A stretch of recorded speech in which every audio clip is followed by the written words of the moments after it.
Good afternoon, ladies and gentlemen.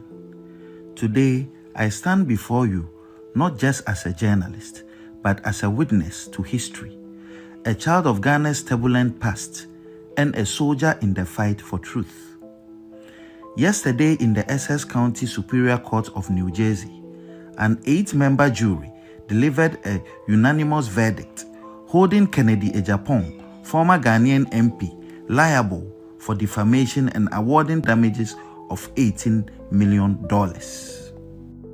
The ruling is more than a legal victory.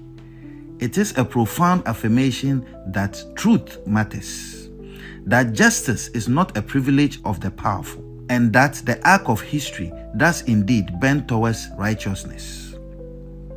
My story begins long before this moment.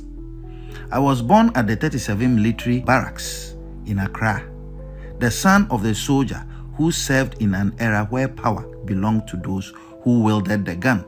I grew up watching my nation transition from military rule to democracy, witnessing firsthand the struggle of ordinary Ghanaians yearning for justice, transparency, and accountability.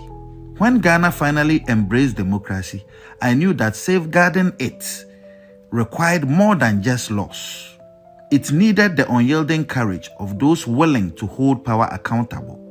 That is why I chose journalism, not as a career, but as a calling. Over the years, my team and I have exposed corruption at the highest levels, from the corridors of politics to the halls of justice. But in fighting the corrupt, one becomes a target. Mr. Agyapong, in a desperate bid to silence me, labeled me a land grabber, an extortionist, a murderer, a tax evader, and a blackmailer who ought to be hanged. These were not just lies.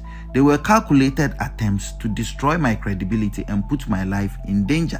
While Ghana's legal system failed to deliver justice in 2018, the U.S. court upheld truth. This case was not easy. Proving defamation in the United States requires establishing actual malice by a clear and convincing evidence standard, one of the highest legal thresholds in the world. That the jury ruled 8-0 in my favor on every count is a testament to the fact that Mr. Agyapong acted with reckless disregard. Regrettably, Ghana's justice system has not always lived up to the principles of fairness and impartiality. When I sued Mr. Agyapong in 2018, despite his inability to legally substantiate his allegations, the court ruled against me, with Justice Barr scandalously branding me a terrorist instead of adjudicating the facts before him. This miscarriage of justice was later condemned by Supreme Court Justice Kolende, who rightly described it as a violent abuse of judicial authority. My fight has never been for personal gain, but for the soul of Ghana's democracy. This victory in the US sends a powerful message. The media cannot be silenced, truth cannot be buried, and those who wield power must be held accountable. Let this moment be a wake-up call to all who seek to erode the foundations of justice in Ghana. Let it remind us that democracy is not just about elections, but institutions that uphold the truth, courts that deliver justice without fear or favor, and citizens who refuse to accept corruption as the norm. To my legal team, Andrew Dihare Esquire, Arthur Womega Esquire, Evans Salasi Adeka Esquire, and Odei Kro Esquire, I am forever grateful for your dedication to justice. And to my supporters in Ghana and around the world, your unwavering belief in the fight strengthens my resolve.